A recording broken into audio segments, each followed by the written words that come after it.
안녕하세요. 안녕하세요, 여러분. 12월에 맞는 소소담화 네. 시작해 보겠습니다. 뭔가 12월 1일이 일요일이었잖아요. 네네. 그래서 12월이 된 것 같지 않아요?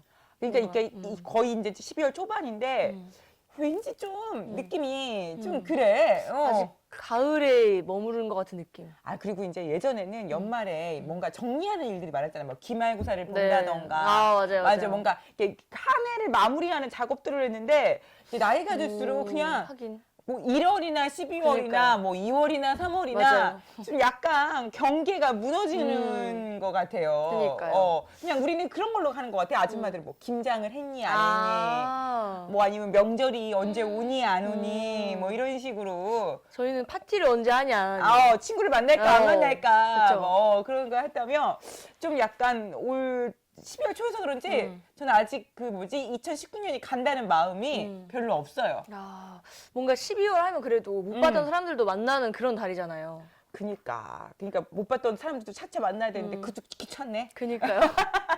아, 진짜 그 보통 아니에요. 그거. 그러니까 맞아요. 근데 이제 그래도 연말에 좀 좋은 점이 뭐가 있냐면 그래도 연말이니까 지금까지 좀 바쁘다고 핑계대서 못했던 것들을 조금 정리하는 거? 정리하는 걸 하는 것 같아요. 그러니까 저는 적어도 좀 연말에 사람은 못 만나도 서랍장은 정리하는 것 같아. 아, 옷 정리. 그러니까 서랍장 정리. 그러니까 뭐 예를 들자면 뭐 영수증이라든지 뭐 가계부라든지 다이어리라든지 뭐 이런 것들은 좀 정리를 하는 편인 것 같아요. 맞아요. 저 다이어리. 그렇죠. 왜냐면 12월 연말이 되면 이제 다이어리 새로운 다이어리도 나오고 요즘에 물론 스마트폰에다 쓰기도 하지만 그냥 자기 직접 사기도 하고 또 이렇게 커피 브랜드에서 또 주는 다이어리도 막 있잖아요. 네. 그리고 저도 달력도 막 주고 하니까 그러니까 뭔가 연말에 저는 느끼는 게 뭐냐면 달력을 받았다?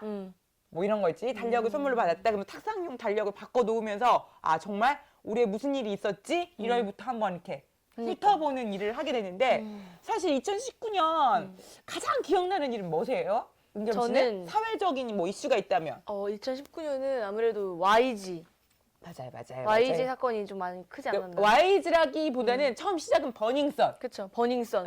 버닝썬. 잊지 못할 클럽의 이름 버닝썬. 근데 지금 많은 사람들이 잊었을 수도 있는데, 저도 2019년에 가장 핫했던 이슈는 버닝썬, 그쵸. 그다음에 YG, 승리. 그다음에 이제 뭐 요즘에 뉴스에도 가끔 또 등장하더라고요. 네. 정준영 씨. 예, 이번에 6년이랑 그렇지. 형을 6년씩. 받으셨다고요. 아마 그게 또 그래도 좀 깎이겠죠? 최종적으로. 최종적으로 받은 걸로 우선은 알고 있는데 뭐 항소하고 하면 달라질지 모르겠는데 정준영 씨가 6년, 최종훈 씨가 5년 이렇게 받았더라고요. 그런데 막 정준영 씨가 울면서 뭐 통곡을 했다, 어쨌다, 뭐 이런 얘기가 나왔는데 정말 처음에는 저는 정준영 씨가 이런 일에 했을 때 정준영 씨가 부인했잖아요. 네. 부인해가지고 저는 아닐 거라고 생각했어. 나름 정준영에 대한 우리가 그 보여진 이미지가 있잖아요. 그리고 이제 저희가 또 YG에 대한 이미지도 아주 나쁜 게 아니었기 때문에 지금 거의 설마. 약국으로 이미지가 바뀌었죠, 지금. 그래가지고 이제 YG에서 이제 만료 기간이 돼가지고 계약 해지된 사람들이 막 생기잖아요. 맞아요. 막 그러면 사람들이 빨리 나와라, 잘 나왔다. 뭐 그쵸. 유병재 씨 같은 경우는 어우 잘 나왔다, 유병재 너무 운이 좋다, 막 이런 얘기하고 네. 또 이제 우리 탑 씨, 태양 씨, 승리 씨가 아니라 GD가 군대를 갔다 왔잖아요, 벌써. 갔다 왔죠. 군대를 갔다 오니까 이제 YG가 어떤 행동을 할지, 뭐 이런 빅뱅이 과연 어떻게 활동을 할지, GD가 어떻게 활동을 할지, 뭐 이렇게 이슈가 되고 있는데 역시 올해 한 해 가장 떴던 거는 제가 봤을 때는 좋은 쪽으로 뜬 거는 방탄소년단 BTS가 소속된 소속사? 네. 방시혁? 그쵸. 였다면 나쁜 쪽으로 가장 많이 뜬 거는 우리 양 사장님, 그쵸. YG, 빅뱅 이렇게 뜬 것 같아. 맞아요. 그래가지고 조금 저는 아쉬웠던 게 뭐 아이콘이라든지 제가 좋아하는 그룹들이 있거든요.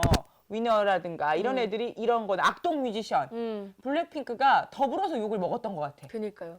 그리고 또 그런 논란 속에도 불구하고 다들 활동을 했잖아요. 그래서 욕을 더 먹은 것 같아요. 사람들은 조금 반성하길 원하고 조금 더 사그라들길 원하는데 그럼에도 불구하고 되게 활동을 잘했어요. 그렇지, 그래서 조금 더 댓글에 더 시달리고 이러지 않았나. 이게 뭐 좀 요즘에 댓글 해가지고 이게 모두의 의견은 아닐지라도 소수가 아직도 거기에 대해 반감을 가지고 근데 왜 반감을 가지고 있냐면 양현석 사장이 지금 사장에서 다 은퇴를 했지만 어느 누구도 그 사람이 거기에 대해서 뭐라 할까 힘이 없다고 생각하는 사람이 없어요. 그럼요. 그죠? 지금 오히려 더 어느 정도의 힘이 있길래 그렇죠. 구속받은 사람은 처벌을 받지 않고 이런 상황이 발생을 하는 건지. 솔직히 말해서 승리가 만든 단톡방인데 그러니까요. 승리는 구속되지 않고 거기서 이제 뭐 톡을 올린 사람들만 지금 구속이 된 거고 네. 그리고 승리가 그냥 방송에서 했던 이미지 있잖아. 나 되게 빽 있다. 어. 아는 사람 많다. 그러니까요. 그게 이제 현실화 되는 거고 도대체 그 아는 사람이 누구냐? 그게 농담만은 아니었다는 거죠. 그럼 빽이 누구냐? 그리고 YG도 뭐 해외 가서 뭐 원정 도박을 했고 그걸로 탈세가 이루어지고 뭐 현금 세탁을 했는데 거기도 다 뭐야 무죄 처분, 뭐 구속도 안 되고 입건도 안 되고 이런 상황이 되니까 도대체 이 공정할까? 안 할까? 뭐 이런 누가 봐도 문제가 공정하지 않은 것 같아요. 이런 문제가 많이 생기고 있으면서 과연 이제 저희 이제 연예인 시장도 연예계 시장도 YG 때문에 개편이 될 것 같아요. 2020년에는. 근데 제가 봤을 때는 근데 그래도 저가 이 문제로 뭐 연예계의 한 축이 무너졌다, 한류 시장이 어떻게 됐다 이걸 떠나서 제가 이걸로 좀 가장 사회적 이슈가 된 게 뭐냐면 그 남자들만의 단톡방에서 여성이 성적 비하의 대상, 논란의 대상이 되는 그런 톡들이 많이 뭐 발견됐잖아요. 그렇죠. 뭐, 뭐 무슨 특정 대학에서 뭐 어디 생들이 모여가지고 동급생 여학생의 신체적 외모를 비하하는 걸 누가 캡처해서 올리고 그게 문제가 되고 막 이런 일이 많이 있었잖아요. 그러면서 이제 그 우리 쉽게 이렇게 농담으로 주고받을 때 실제로도 그런 게 많았잖아요. 남자들 사이에서 여자의 신체를 가지고 다리가 그쵸. 어쩌다는 둥, 무다리라는 둥. 사실 남자한테 무다리라는 말을 쓰지 않은 것 같아. 그쵸. 근데 어. 이것도 어느 순간부터 이제 미투나 이런 것들이 막 논란이 되면서 이제 시대가 좀 많이 바뀌었다고 느끼는 게 직장 남성분들이나 뭐 그냥 일반 남성들 보면 되게 이제 주의를 하려고 하더라고요. 네, 농담도. 그러니까 얘네가 이슈를 만들긴 한 것 같아. 네. 그러니까 설령 자기 마음, 그러니까 이제 예를 들어서 그런 게 뚱뚱하다, 뭐하다 이게 그 사람이 잘못한 것도 아닌데 그걸 가지고 막 톡에서 연락을 하고 사진을 주고받고 이런 거까지는 아니었는데 그걸로 다 평가를 하는 거지. 그러니까요. 어쨌든 그 문제에 대해서는 조금 이런 것 때문에 조금 사회적으로 뭐 이슈, 뭐 문제가 되거나 처벌을 받거나 이렇게 했던 사람들이 많아서 아마 제가 봤을 때는 YG가 2019년에 가장 핫했던 사회적 이슈에 지금도 해결되지 않은 이슈에 맞아요. 들어있는 것 같아요. 그리고 저는 이 사건을 통해서 우리나라가 마약에서 안전하지 못하구나 그 생각도 그쵸, 했어. 그쵸. 다 그렇게 되는 거죠. 그리고 이 사건을 통해서 모 기업의 재벌 3세, 재벌 2세, 유명한 국회의원의 뭐 딸, 전직 국회의원의 딸, 누구의 딸, 아들, 뭐 기업인의 뭐 황하나 씨, 뭐 대표적으로 이런 사람들이 마약과 관련되면서 그러니까요. 저는 예전에 베테랑 영화 보면서 설마 저럴까? 진짜 그게 어쩌면 영화만은 아닐 수도 있어요. 그러니까 설마 저럴까? 설마 저렇게까지도 올까? 설마 저렇게 우리나라가 약을 저렇게 막 할까? 라고 했는데 정말 그런 게 생각보다 그 사람들 사이에서는 정말 손쉽게 구할 수 있는 약일지도 모른다. 근데 좀 씁쓸한 게 뭐냐면 그런 것들도 돈 있고 권력 있는 사람들한테는 그쵸. 너무 쉽게 허용됐는데 그냥 그런 거 없는 사람들은 뭐 그냥 그쵸. 거기서도 이제 우리가 부익부 빈익빈 힘없는 자와 힘 있는 자를 느꼈던 것 같은 좀 가장 큰 이슈였던 것 같아요. 제가 봤을 때 상반기에 이 이슈가 가장 컸던 것 같아요. 저는 또 생각이 나는 게 페미니스트가 이번 음. 연도에 유독 논란이 됐잖아요, 많이. 아 맞아요. 그 맞아요. 사람들의 운동 막 이러면서 그 사람들의 파티 막 이런 게 저는 잊혀지지 않는 것 같아요. 막 예를 들어서 여성들이 옷을 입지 않고 자신의 가슴을 다 내놓은 채로 그렇게 파티를 즐기는 거. 그러면서 왜 여자는 그걸 항상 입어야 되냐? 브라를 항상 왜 입어야 되냐? 그러면서 그런 좀 그들만의 운동이 많이 있었잖아요. 그러니까 우리가 페미니즘에 대해서 반대하는 건 아닌데 특정 페미니즘에서 너무 이렇게 편향이라고 할까요? 기울어진 페미니스트들 때문에 실제로 그 뭐랄까 안티 페미니스트가 생기기도 하고 그렇죠. 그쵸. 약간 그러니까 안티 페미 저도 나는 페미니스트야라고 말하고 싶은데 그러면 너 그렇게 극단적인 페미니스트야? 그건 아니거든요. 그렇죠. 그렇죠. 그래가지고 우리가 논란이 됐던 것 중에 하나가 82년생 김지영도 맞아요, 영화 맞아요. 나오기 전부터 막 논란이. 서로가 막 이게 봐야 되니 말아야 되니 이게 시대에 뒤처졌니 아니에요, 니 근데 사실 페미니즘이라는 얘기가 60년대 말 70년대 공론화가 됐거든요. 세계적으로. 세계적으로 공론화가 되면서 그때 막 다양한 페미니즘이 나타나기 시작했어요. 그러니까 페미니즘도 하나의 파가 아니라 여러 가지 파가 있어. 사회적으로 우리 권리를 찾아야 되는 파가 있고 그다음에 그 경제권으로부터 독립해야 된다는 거, 개인의 자유에 치중한 거, 막 이렇게 있다가 갑자기 그런 운동이 한 80년대까지 짠 하고 90년대 한국 사회에서 붐을 일으켰는데 그러다가 이게 잠잠했거든요. 그러다가 갑자기 그래서 우리가 뭐 영화나 이런 것들도 80년대, 90년대에는 페미니즘으로 논문 쓴 사람이 많아요. 그런데 이게 없었다가 갑자기 2010년, 20년 이쯤 되니까 20년이요. 뻥 하고 일어나는데 그때와 다르지만 지금 뭔가 아직도 변하지 않았니? 똑같니? 그러면서 이제 조금 더 이제 뭐랄까 과격해지고 또 이 페미니즘 운동의 좀 가장 큰 특징은 페미니스트끼리 싸우는 것 같아. 제 느낌에는. 저도 여자지만 나는 여기까지를 페미니즘이라고 생각하고 이게 진정한 페미니즘으로 생각하는데 어떤 사람들은 아니다 라고 생각하시는 분들도 있고 뭐 이런 여러 가지가 있는 것 같아요. 그쵸. 또 이번 연도에 이 페미니스트 관련 뭐 드라마라든지 영화라든지 이런 게 되게 많이 나오면서 좀 부작용 아닌 부작용으로 생각했던 게 이건 누가 봐도 페미니스트의 영화가 아니고 그냥 이런 스토리인 것 같은데 그렇죠. 그 여자 경찰이 범인을 잡았다면 이건 페미니즘의 영화다라고 이렇게 치부를 해버린다든지 그렇죠. 그렇죠. 영웅이 여자가 된다면 이것도 페미니즘의 그거다 이러면서 그 네이버 같은 데다가 영화 평점 같은 걸 보면 이런 걸 되게 싫어하더라고요. 여자가 무언가를 해낸다는 건 페미니즘이다라는 게 생겼더라고요. 그러니까 제가 봤을 때 아까 처음에 정준영 씨 얘기 속에 나오듯이 이렇게 뭔가 여성 혐오? 여성 혐오 대상 범죄? 그다음에 여성이 뭐가 되는 거?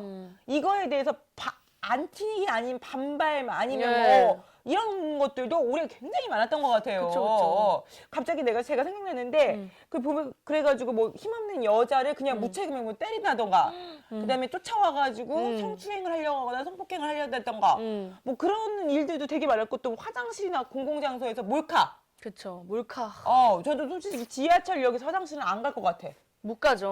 뭐 저도 저 고속버스나 그런 공공장소 가면 조금 약간 뭐랄까 좀 무섭기도 해요. 82년생 김지영 영화 안에서도 나왔잖아요, 그 장면이. 무섭기도 하고 뭔가 아니 사실 뭐 여자가 화장실 가서 하는 일들이 남자와 다르지 않은데 그걸 찍어서 뭘 보겠다는 거야. 그러니까. 아니 그렇게 좀 아니 취향이 이해가 안 가는 취향이네요. 변태도 아니고 속된 말로 그쵸. 아니 뭐 이런 말 하면 안 되겠지만 속된 말로 그냥 화장하는 모습도 아니고 그잖아요. 그쵸. 화장실에서 우리가 뭐 하는지 뻔히 아는데 그걸 찍어서 뭐 할까? 그쵸. 참 그게 진짜 갈수록 조금 내가 봤을 때는 뭐냐면 사실 우리가 포스트 모더니즘 시대에서 살다가 이제 지금 포스트 모더니즘 시대에서 가장 중요한 게 다양성을 인정하는 거거든요. 근데 지금 저희가 이제 포스트 모더니즘 끝을 가면서 뭐냐면 다시 양극화가 된 것 같아.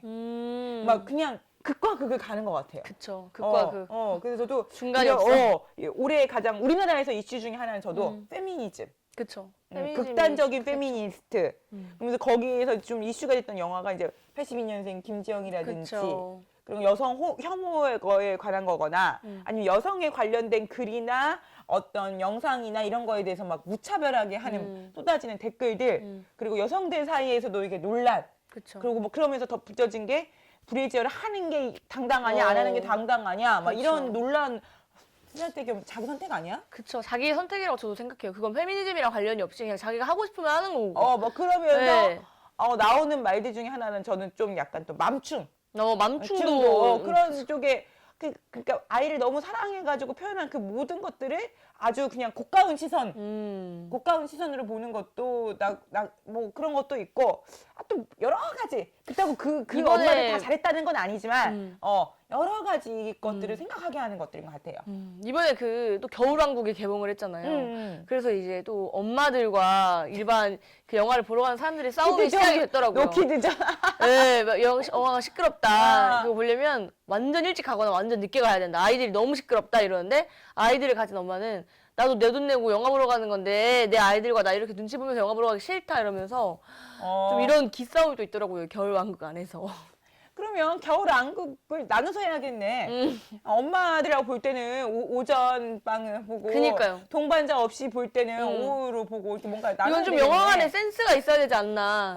네. 나눠야겠네. 아, 저 갑자기 영화관에 올라가고 했는데 제가 아는 분이 롯데시네마에서 일을 했는데 알바생이 아니라 그냥 네네네. 일을 했는데 갑자기 그러니까 알바 표 끊어주는 곳에서 알바생이 손님하고 싸우고 있더래. 네네네. 그러니까 일방적으로 당하는 거죠. 그랬더니 왜 그러냐니까 19세 관람가인데 4살짜리 아기를 데리고 가겠다라는 거야. 그때 그 영화가 쌍화점이었대요.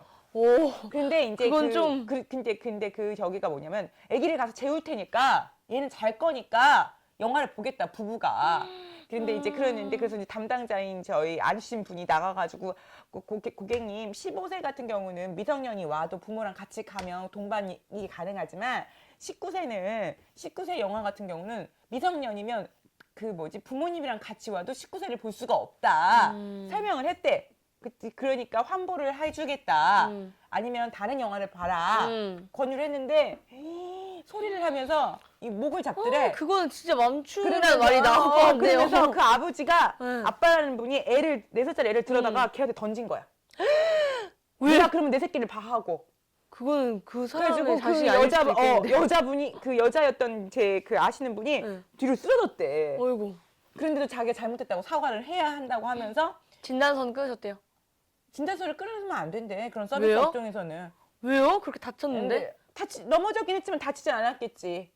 그 고객이 그래가지고 그 고객이 나쁜 짓을 하면 안 되니까. 그러면서 그 얘기를 해주는 거야. 그러면서 내가, 와, 아니, 굳이 쌍화점을 와. 애를, 4살짜리 애를 데리고 와서 잔다고, 그런 거 보면 참 그니까요. 너무 그거다. 진상이죠. 너무 진상인데요. 근데 그 우리도 보면, 올해도 그 고객들의 갑질들이 좀 있는 것 같아. 그쵸. SNS에서도 그 고객 갑질 많이 봤어요. 백화점에서 막 꾸르라고 하고 뺨을 때리고. 그러니까 저기 2019년도에 그 트렌드 중에 하나가 매너 소비자가 있었잖아요. 근데 진짜 여전히 작년보다는 덜 하게 나왔지만 여전히 갑질 2019년에도 있었던 것 같아요. 근데 이제 이런 갑질의 형태가 반해가지고 조금 약간 저는 무슨 생각이 드냐면 엄마들 마음이 이해돼.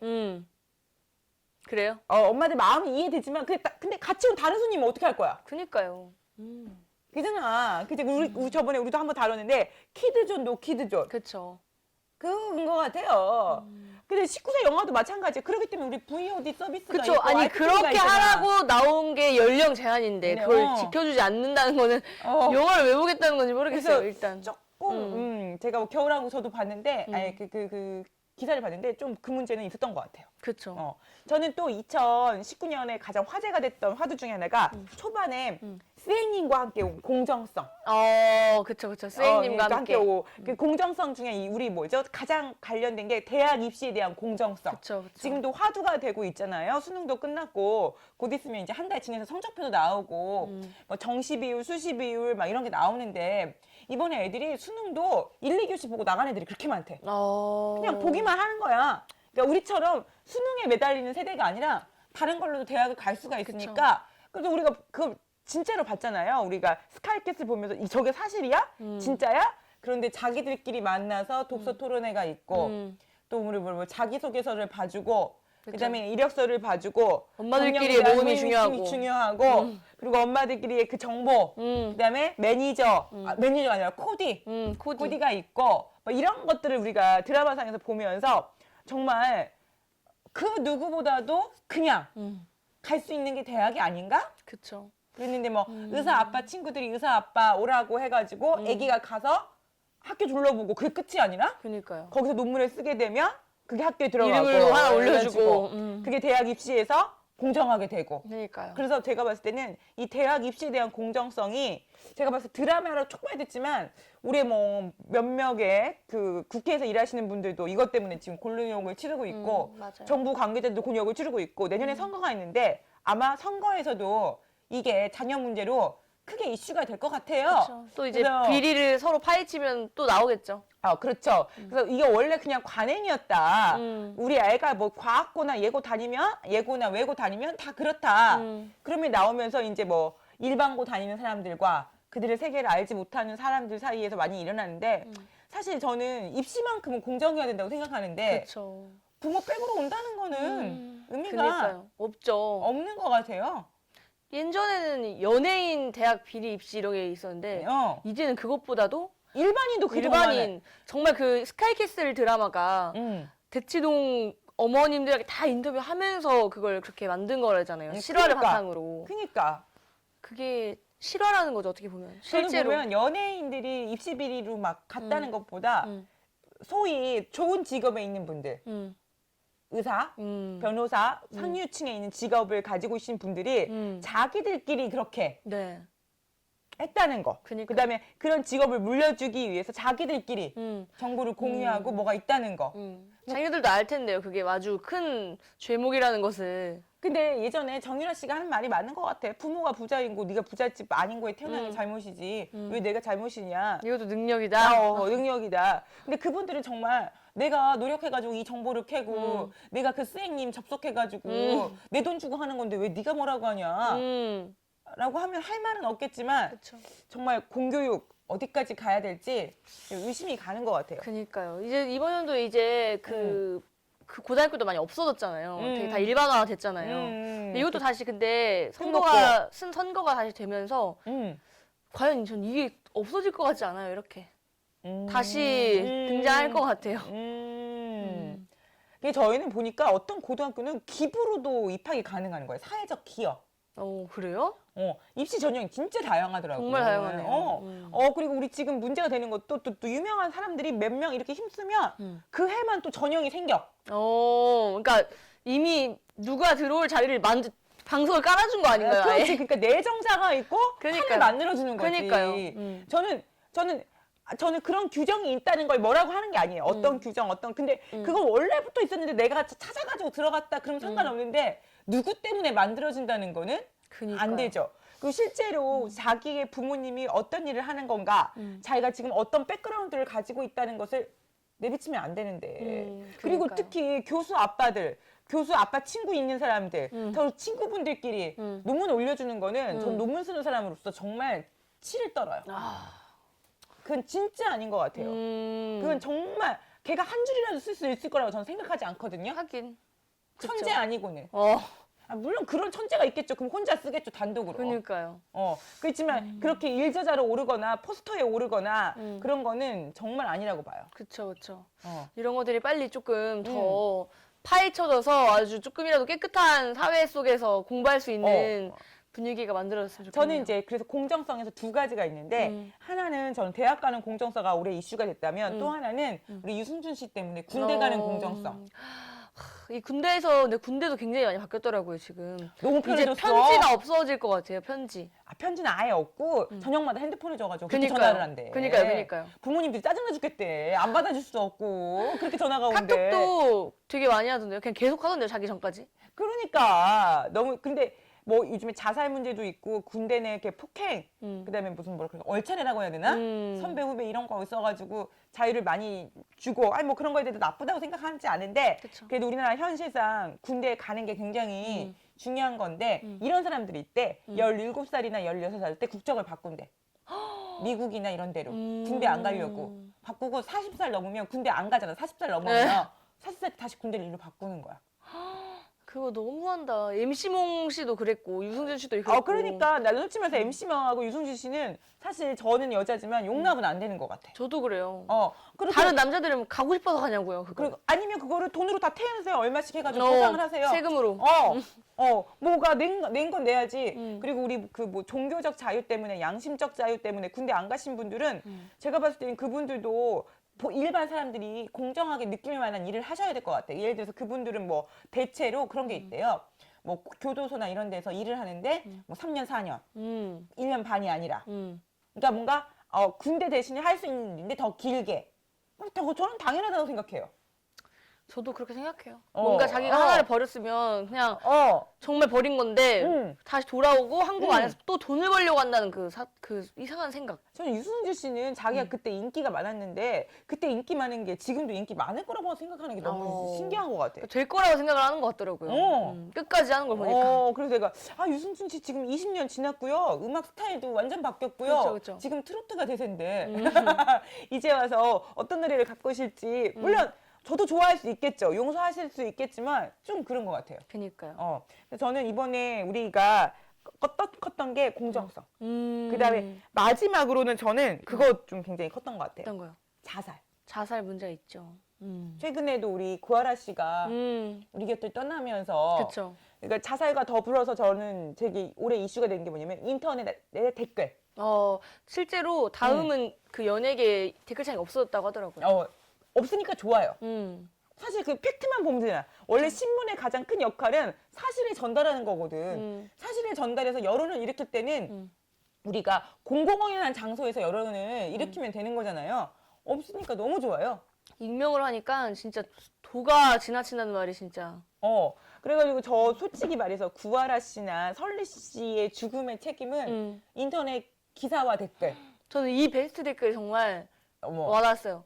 이거는 자살이 아니다. 타살이다. 댓글에 의한 타살이고 자살을 했다가 아니라 자살을 시켰다. 이런 댓글이 그런 것 같아요. 저는 설리 씨랑 그 설리 씨의 죽음에 대해서 SBS에서 취재를 한 걸 제가 봤거든요. 그것이 알고 저도 봤어요, 그거. 그렇죠. 네. 근데 이거 설리 씨한테 고통을 줬던 것 중에 하나가 그 기사였어요.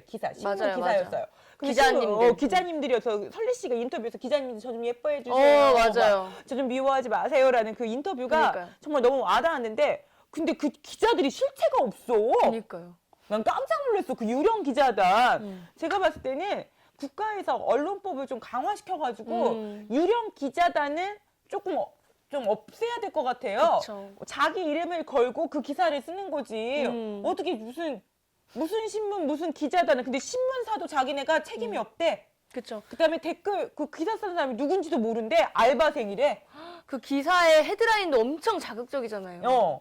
그러니까 그 사람들이 그 헤드라인과 댓글 수로 돈을 받는 건 더 웃긴 게 뭐냐면 설리의 기사가 연예신문에서 많이 나온 게 아니라요. 경제신문지에서 그렇게 많이 나왔대. 왜요? 왜냐면 경제신문지에 광고도 붙이고 그걸 보게 하기 위해서 설리가 한마디로 미끼가 된 거야. 그러니까 설리 기사 보고 그 밑에 있는 광고 보고 그다음에 거기 신문이 뭔가를 보게 되는 거야. 그 신문사에 아무도 안 들어오는 거야. 그래서 더.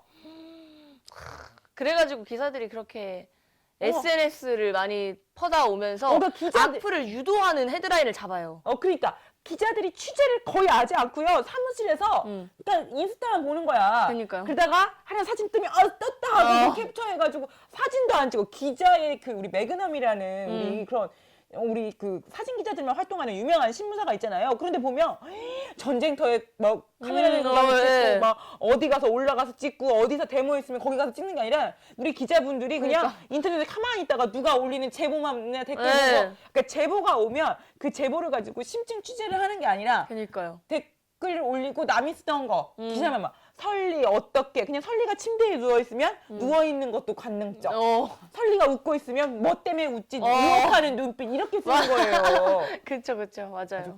그래가지고 누군지를 모른대. 저도 그거 봤는데 그 무슨 설리가 그렇게 죽고 나서도 그걸 이용을 해서 유튜브 조회수를 늘리려고 하는 이상한 사람들도 봤어요. 저는. 그리고 무슨 설리 남자친구였다. 그리고 그 뻥이었다. 연예인의 마음의 남자친구였다. 이런 식으로 그리고 자기들은 그게 애도의 방법 중 하나라고 생각을 했다라는 그것도 봤고 그리고 연예인이라면 악플을 감수해야 된다. 라는 말도 하더라고요. 사실 저희도 이렇게 강의 평가 같은 거 하면 강의 평가를 안 보는 선생님들이 많아. 왜냐면 좋은 말은 좋은 말 쓴 학생들도 많아요. 근데 좋은 말을 하고 싶은 학생들 중에서 그냥 좋아요. 그냥 이 정도에 끝나. 근데 나쁜 말은 굉장히 길고요. 읽다 보면 스트레스가 받죠. 그다음에 되게 자극적이에요. 그런 게 이제 예를 들어서 좋은 말이 더 많아요. 그 학생들이 나쁘지 않잖아. 선생님 감사합니다. 교수님 감사합니다. 다음 학기도 만나고 싶어요. 수고하셨습니다. 고생하셨습니다. 이런 좋은 글이 있지만 그 중에 하나가 시험이 너무 어려워요. 누구를 위한 시험인가? 왜 이런 식으로 막 나오잖아요. 그러면 잡아내고 싶지 않아요? 맞아요. 누굴까? 뭘 시험이 어려워? 아니 그게 아니라 자기가 공부 안 하는 건 생각 안 하고 내가 시험이 어려워서 자기가 시험을 못 봤다는 이런 식의 얘기가 너무 싫은 거야. 근데 저같이 그냥 일반인들도 50명 중에 쓴 댓글 중에 그거 하나 때문에 내가 뭐가 잘못했을까? 그 누가 썼을까? 이런 생각을 하는데 상처 볼 것 같아. 당연하죠. 그리고 안 본다는 게 쉽지 않아. 안 볼 수 있어요? 안 볼 수 없겠죠. 자기 예약인데. 남들이 무슨 말 했는지 궁금하잖아. 그쵸. 야, 은겸아, 너 누구야 얘기하던데 그랬더니 안 할래. 너 속상할 거니까 그래. 말해봐. 그게 사람의 심리잖아요. 그러니까 올해 저는 아마 사회적 이슈 중에 제가 그 세 개를 뽑는다면 YG나 그다음에 공정성, 그다음에 댓글과 자살. 그니까요.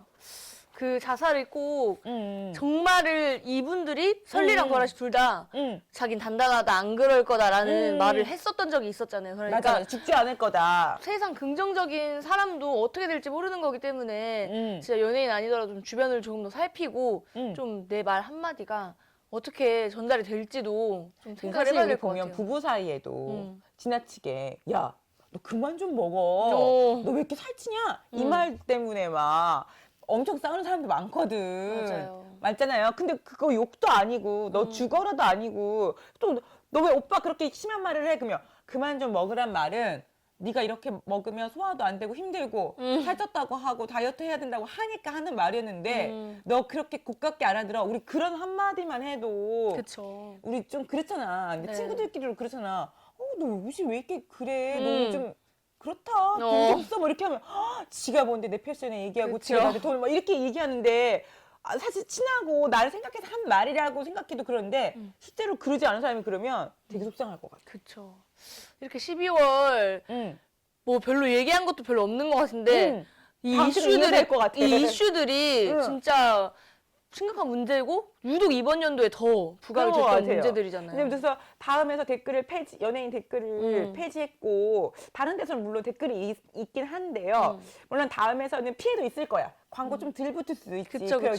그렇지만 우리 사회적으로 약간의 이렇게 뭐랄까 언론이라면 사실 댓글이나 이런 기사를 쓴 분들은 다 언론인이시잖아요. 언론이 해야 할 일이 얼마나 많고 그분들 때문에 변했던 사회가 엄청 많잖아요. 조금 이제는 연예인으로 돈 벌어야겠다. 좋아요로 돈 벌어야겠다.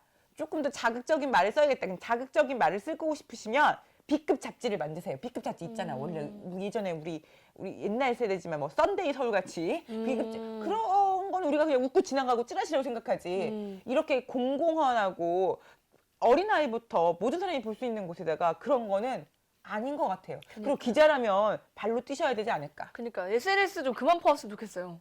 그리고 제가 봤을 땐 똑같은 기사를 쓰더라도 자기 사진만은 좀 달라야 되지 않을까? 저는 이런 면에서는 디스패치가 달라 보이더라고요. 저는 어떤 건 글도 없는 것 많이 봤어요, 기사. 진짜로 내용이 아예 없고 그냥 사진만 헤드라인이랑 사진 끝. 저는 예전에 어떤 연예인이 치과 가서 사랑니 뽑았다가 기사가 나서 난 너무 웃겼어. 그니까요. 치과 가서 사랑니 뽑은 게 무슨 기사예요? 그 우리 꼭 알아야 돼? 이제 그런 댓글에는 그 네티즌들도 무관심으로 대답을 하더라고요. 보면 다른 말로. 그런 것 같아요. 그래서 오늘은 조금 그래도 좀 심란한 얘기를 좀 많이 했는데 그래도 올해 2019년에 이런 것 때문에 우리가 또 생각해본 문제들이 그쵸. 많이 있는 것 같아요. 그러니까 2019년 이런 일도 있었구나 생각하면서 2020년에는 좀 색다른 일이 있었으면 좋은 만 있었으면 좀 달라졌으면 하는 생각입니다. 여러분도 12월 지금 초인데 마무리 잘 하시고 건강하고 따뜻한 12월 보내시기 바랍니다. 네, 감사합니다.